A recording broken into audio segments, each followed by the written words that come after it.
I'm very happy today to be welcoming Proctor Schenk, who is going to talk to us a little bit about the aviation industry. Proctor is a former banker who did a lot of work with aviation clients, and he agreed to talk to us about the sort of the past and future of aviation, and also, I think, get some sense from us about what our thoughts are about the wonderful world of flying and the sometimes not so wonderful world of flying. I'm a person who believes that almost all organizations and societies are path dependent.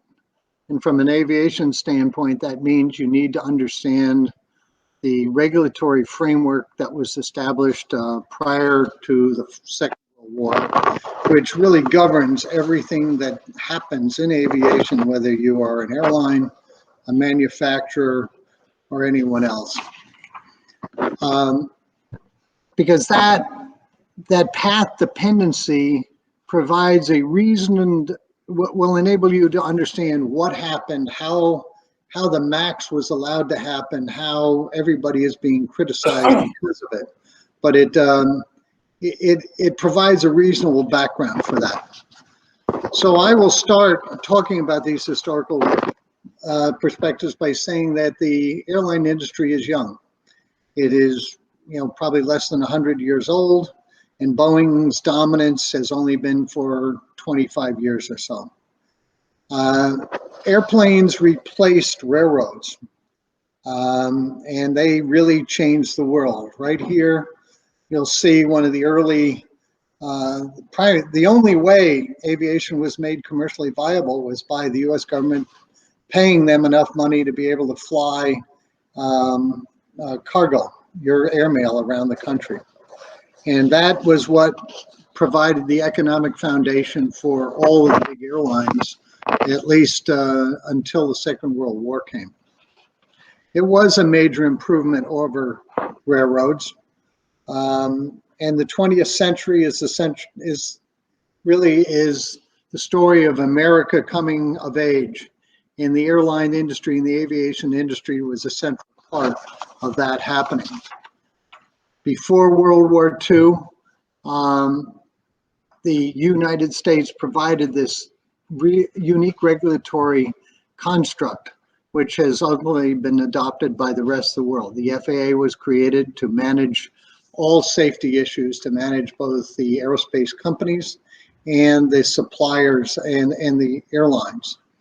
And they came up with an idea of how to make sure that safe procedures were followed when they had no money to hire anyone. And they used this idea of using designated engineering representatives who were paid by industry, but reported technically to the FAA. Today, being somewhat cynical as we all are and seeing what has happened with the MAX, you can wonder how that was ever allowed to happen. But it really was a brilliant way of solving a problem which couldn't have been solved otherwise. The FAA also recognized the importance of keeping small aircraft unregulated, because you could never have innovation without it.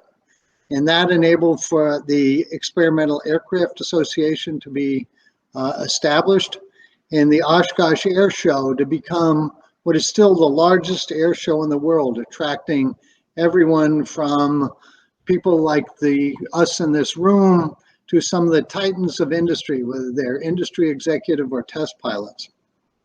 And I guess the other piece that really was central to making the DERs successful is the FAA was committed to making sure that safety was paramount, not assigning blame, so that anyone who testified to what had happened in a crash, or what they had done or not done, or what they'd forgotten to done, could never be held responsible for that and be punished.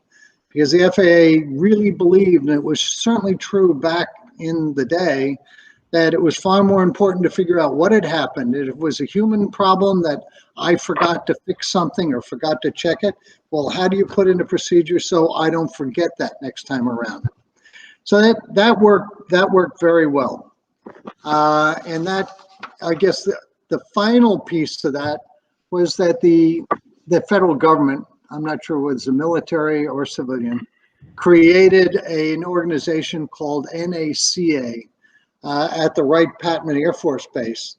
And that organization existed to allow all of industry to meet several times a year to identify what research was needed and not have any antitrust issues involved, agree on priorities, and then the government would help fund that research and the industry would work together to figure out the solution. This worked fantastically. The whole construct worked great until we got to the current time. Military aircraft languished because the U.S. government, or the U.S. public, had come out of World War II swearing they never wanted to get into a war again. And they knew the best way of not getting into war is not having a military and not having any equipment to fight with. And airplanes were one of the things that you needed to fight. And so there were really no developments in the military side for a long time. And this greatly worried both Churchill and Roosevelt, and they sent Lindbergh to Germany to figure out how advanced they were. And Lindbergh came back and said, "We got a big problem. They're so far ahead of us, I don't think we can catch up." And he was probably right, because he said it would take at least several years to catch up and we need to start investing. Well, England was investing because they were in a war. Roosevelt didn't think he could invest because we weren't. And that problem was solved when Admiral Yamamoto attacked Pearl Harbor. He understood, which most people didn't, that while Japan had greater airplanes and a better Navy than we did, that wasn't the issue. The issue was, would the United States wake up and put their massive productive capacity behind building military aircraft and ultimately destroy both Japan and Germany? We did it. And we did it partially because we understood that the number of flights that a military airplane took during the Second World War was very limited. The average bomber over Europe only flew 2 or 3 missions. So you didn't need to make a plane that lasted 30 years. So we put huge amount of planes together that were good enough to fly across the Atlantic or Pacific into the military theaters and last a few flights, which they did. It also taught America how to mass-produce aircraft. So we went from a cottage industry into a really mass production industry. World War II, unfortunately, was an expensive way to learn these lessons, but we did. We did, fortunately, have some people who had read a bit of history in addition to knowing about aircraft and learned that we were not supposed to repeat the mistakes of World War I. We did not set out to punish the losers. And we did learn that, I'm not sure who taught them this lesson, that if you occupy the losers and treat them as a friend, you buy a big seat at the table. And if you tie them into your treaty alliances, you make him your friend instead of your enemy against our new big enemy, which was Russia. These alliances were mutually beneficial because it allowed both Germany and Japan to get military equipment that they wouldn't have otherwise had, and it provided our industry with useful buyers, which we desperately needed. America's commercial aviation industry benefited from the fact that our plants were the only ones left standing at the end of the war. So if there were going to be commercial airplanes being produced, it was going to be produced by America. Globalization was essential to what I call Pax Americana, because without that, the world's economies weren't going to grow. This required large supply chains, and we moved from having small planes that took US mail to having FedEx hubs, which moved goods around the world just in time so that a global economy could expand magnificently. And it was not just the commercial cargo networks, but the commercial airplanes provided an equally important military role. Our military no longer travels by troop ship, thank goodness. We take them forever to get places. and almost the entire fleet is provided by commercial airlines. By law, every U.S. airplane that is flown by a U.S. airline, and many more around the world, are subject to being commandeered by the U.S. president in time of emergency. And that's how we move all our troops around the world. And they can be moved just like us in 12 hours or less. So it is a central part of what has made America's Pax Americana work. Pan Am's flying boat is perhaps the best symbol to the world of what Boeing did to take advantage of our growing importance. This plane, which probably was outfitted with its pontoons right here on Bainbridge at the shipyards in Winslow, became the symbol of America, of Pan Am, and to a lesser extent Boeing. It enabled us to extend our reach across the Atlantic and the Pacific. And Boeing continued to partner with the US government and Pan Am throughout, for as long as Pan Am was really in existence. Boeing also was creative in its early days and took advantage of the ability to create a monopoly. And it created the United Aircraft and Transportation Company, which combined Boeing, Pratt & Whitney, and United Airlines. From their standpoint, it wasn't long before the US government was breaking up all monopolies, and they broke this one up. But the commercial ties that were established by that historic relationship remain powerful for the next 50 years. So Boeing grew rapidly. Well, it didn't grow, I'm sorry, they didn't grow rapidly until the Second World War. It produced almost 100 planes to support that war effort. Just an unbelievable change from where it had been a few years earlier. After the war, Boeing and the United States had no industrial challengers, and Boeing had no foreign challengers. And Boeing's only real problem was to determine how it could outmaneuver both Lockheed and Douglas in the domestic market. And it took approximately 30 years to achieve that. And it was in the 1970s when they managed to pull that off. Boeing did it by pursuing engineering excellence and putting huge amounts of money into their products. The Boeing commercial aircraft product line, which we know of today, largely came out of that late 60s, 70s, and early 70s time period. And most of those planes are still around: the 747, the 737, the 757, 767, 777, 787. It was just an amazing period of innovation and development by Boeing. America's strategy proved totally successful in containing communism in Europe, certainly, maybe if not around the rest of the world. And Pax Americana produced huge benefits to the occupied countries of Europe and both the major developed countries in Europe and Asia. That success ultimately resulted in the European public wanting to develop their own industry, and that resulted in Airbus being formed in the 70s. Boeing took that with quite a yawn, because they knew how much they had to spend to develop their product line, and they figured Airbus would never have time to catch up if they kept doing what they were doing. And that was probably true. Japan followed another 20, 30 years later, and they decided they needed to build their own plane, but that was more in response to concerns about China than it was about getting the benefits of having their own industry. And almost no one during this period saw the threat to Boeing coming from two academics in North America's universities, both of whom happen to be economists. It was these academics, I will argue, that brought Boeing down, not the foreign competition.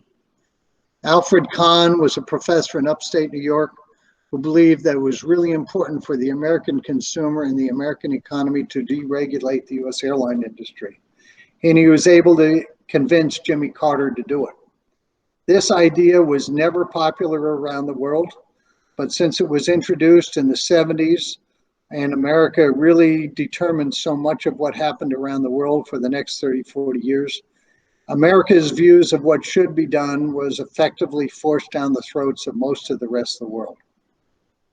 The other economist is Milton Friedman, who I believe results were even more deleterious to Boeing in any industry that requires massive investments in R&D.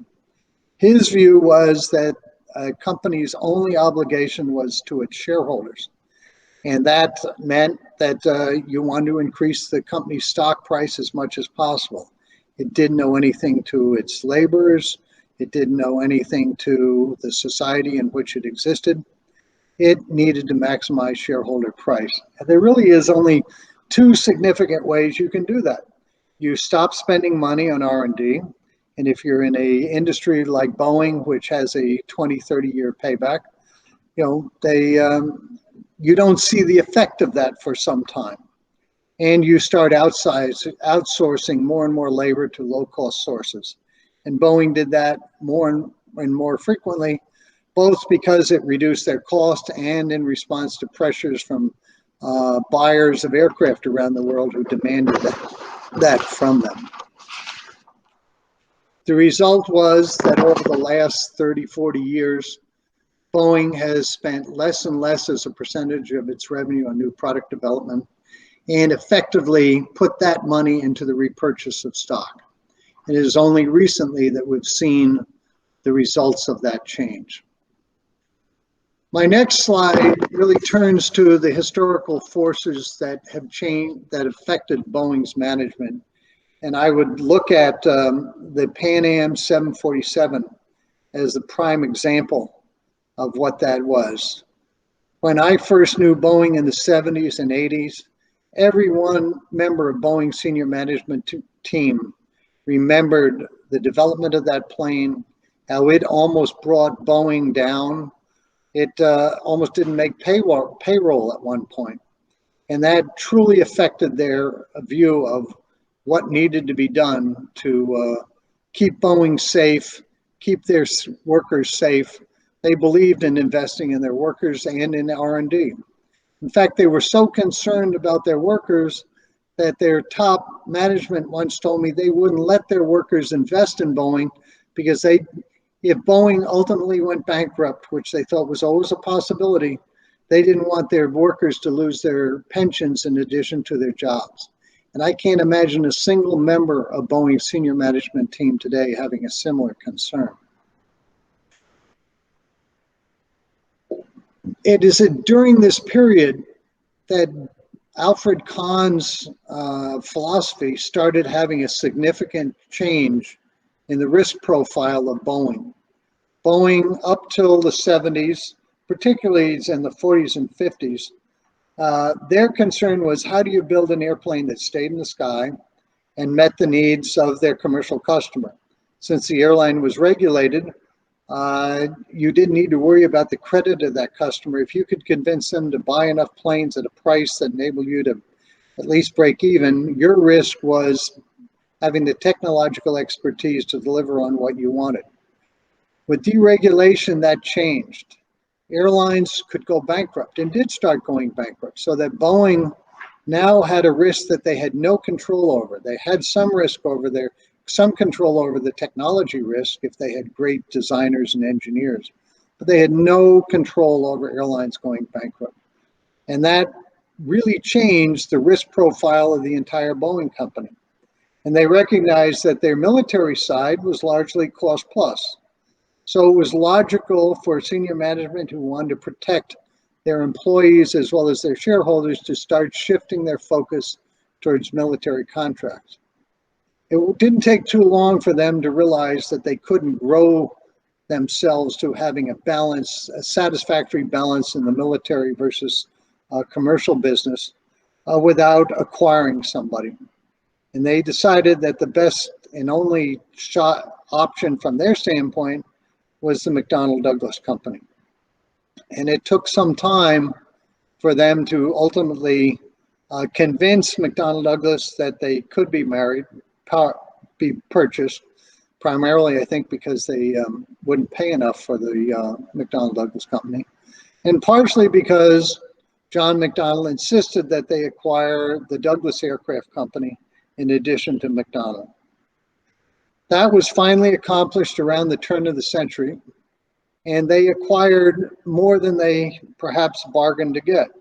They certainly acquired a management team who knew how to manage military contracting risks probably better than the Boeing team, who was never known in the industry as being all that great at managing even cost-plus contracts. And the McDonnell Douglas Company, the McDonnell family certainly did. What they also did was pick up a management team who had proven over the last 30 years that they knew how to spend less and less money on the commercial aircraft line. And they convinced Boeing that this was a useful strategy. And I have no idea whether Boeing actually believed that their dominance in the world would last forever, and therefore they did not need to continue spending at historical levels, or whether they were just sold a bill of goods by the McDonnell Douglas Company. But in any case, the Douglas aircraft executives took over the running of Boeing, and we have seen how much over the last 20 years at least, Boeing has continually reduced investment in new R&D, and how they've outsourced more and more of the development risk and production risk to third parties. All this led to probably 5+ years ago, it was actually 8 because it was before I moved out here, that Pratt finally found a way of responding to GE's monopoly in the narrow-bodied product line. They developed the turbofan engine, which had 20% greater efficiency than the GE engine. And they tried to sell it to Boeing, but found that Boeing and GE were in effect one company, even though it wasn't specifically stated that way. And neither of them, well, obviously GE was unwilling to let Pratt get into this market.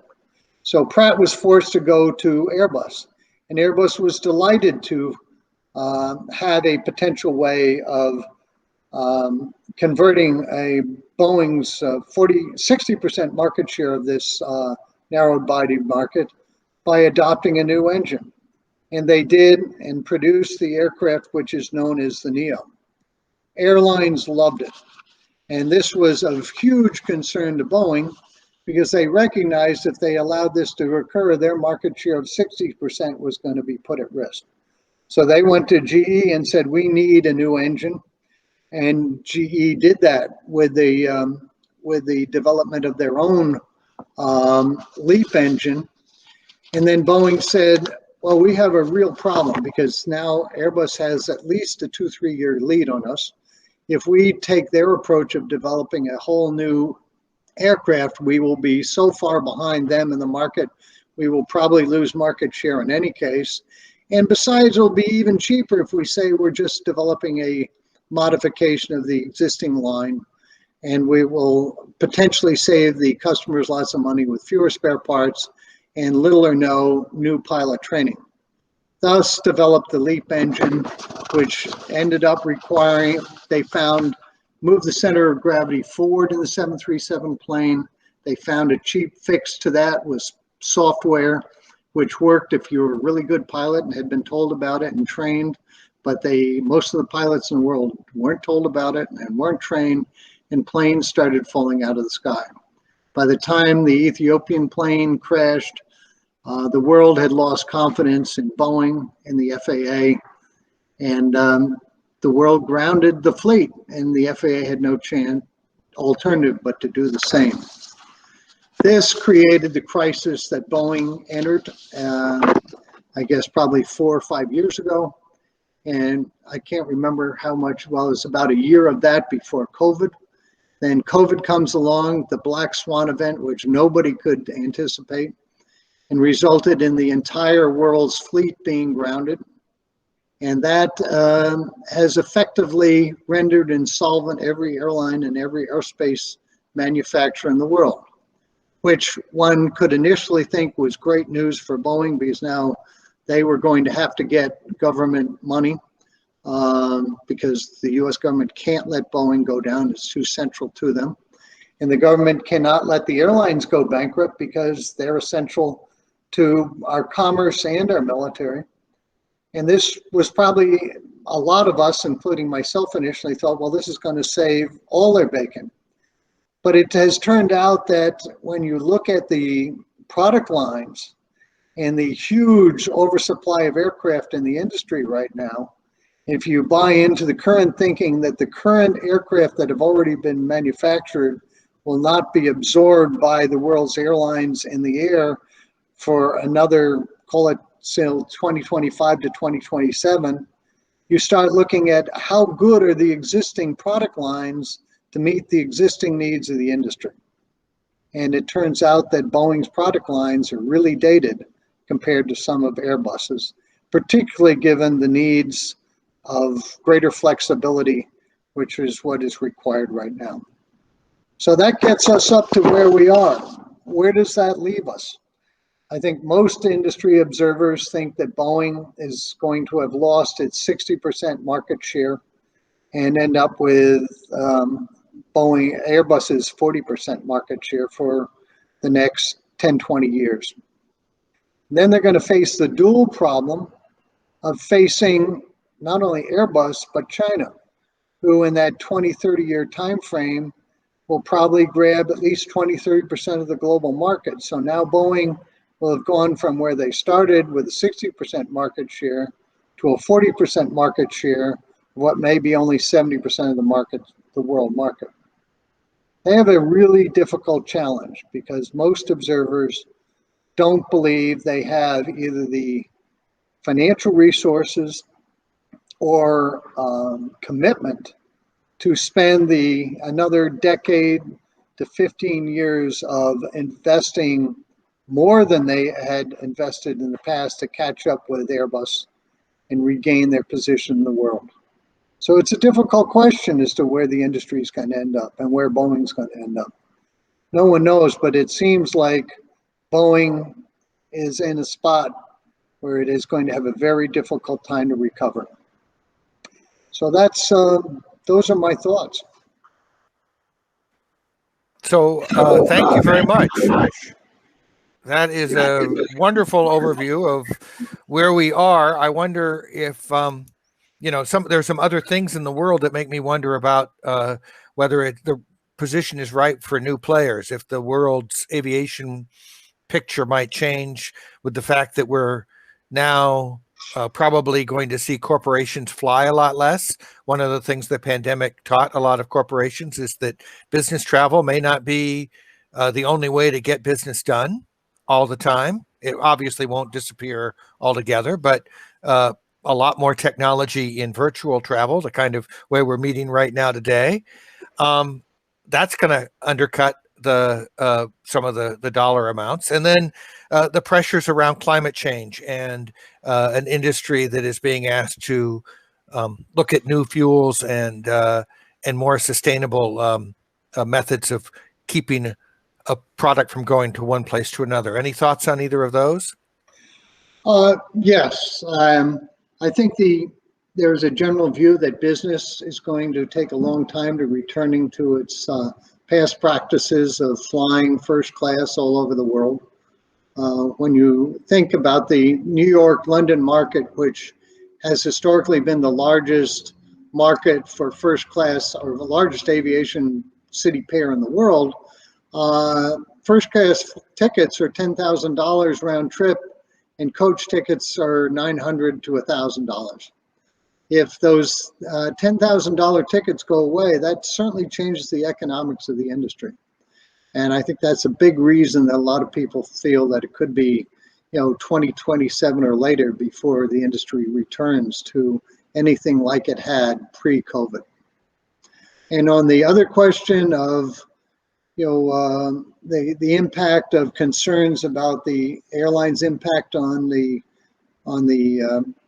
environment, that's really a cost issue, because you could go to green biofuels if you wanted to. They are going to simply cost more than the barrel of oil. And I think there's also the issue that not only is it a price issue, there is the issue, is it appropriate and fair for the world to take land which is needed to feed people and devote it to producing fuel to fly the rich people around the world? So these are all difficult questions, and I think it's all going to slow the development of the industry over time.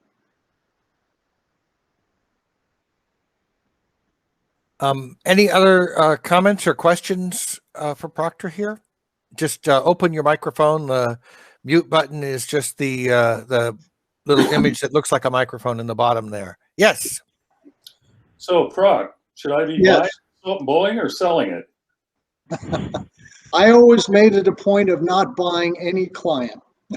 And even though they're not a client anymore, the price of their stock is astronomical. And I have proven to be totally incompetent at picking where stocks are going to go. So I leave you to make that decision. Okay. Thank you. Invest in Zoom like everybody else. Another astronomical stock. Yes. I had a question, Proctor. What are the odds of Boeing going back to management by engineers and worrying about their employees? I don't see any. I think they exist in the United States. They're a creature of the United States. There doesn't seem to be any political will, either among the politicians or the 1%ers who control industry, to change the current focus on maximizing shareholder value. So even if Boeing's management, for some miraculous reason that was against their economic self-interest, decided to change their current focus to the old focus because they believed it was right for America and their employees, it would be really hard for them to do it. They would need to get the U.S. government, they would need to convince, I guess, the U.S. military and the U.S. government that it was essential for them to change this focus and to do it for military security reasons, and that the U.S. government should be given a golden share or something equivalent to that, which would preclude them from being taken over as their stock price fell. It would be complicated, and it would go against the economic interests of the current leadership team. Sheila, did you have a question or comment? I do. And that just brought into focus Friedman. Friedman would not be happy at all if we forgot it, if Boeing forgot about their shareholders, right? Well, I think I'm not sure Friedman understood the long-term implications of what he'd said. I'm not a student of Friedman to be able to say whether he saw that in American economy, this would eviscerate the long-term competitiveness of American industry. Because if he did, I doubt if he'd have come to this conclusion. But as I say, I just don't know. It's hard for me to believe that an economist who's normally has long-term societal goals in mind when they come up with an idea would have proposed this if he fully understood its implications. He didn't think it all the way through. Well, I guess that's a way of putting it. Yeah. I have a historical question, Proctor. You mentioned that it took that when they flew sorties, they could only fly 2 or 3. Why is that? Well, because they were shot down. Oh, okay. I mean, that's obvious, but I didn't know whether or not it was just because the plane itself did not. No, the planes lasted. It was just that they were shot out of the sky by either ground fire or, fighter planes. So they didn't have to create a 727 because they knew it was not going to be in service that long. That's right, exactly.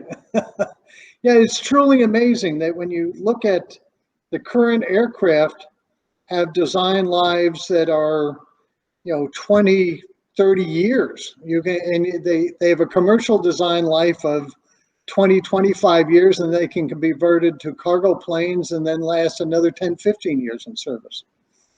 And even more spectacularly, jet engines, which, the old engines, needed repairs all the time. And the current jet engine can go 20,000 hours before it is inspected or over. Well, they probably have inspections, electrical inspections, but before it's overhauled. 20,000 hours is just a staggering amount of hours. There's really hardly any product like that we use, is there? It is unique. It is unique. How And the did they safety explain of it that? is attested to by the fact that, even with the Pratt & Whitney's engine on the 777, even though it is blown up, it hasn't caused catastrophic failures in the airframe. The failure that occurred was software and not telling the pilots about the software in the 737. That was the failure. The engine worked, the airplane worked, maybe not brilliantly, but it worked.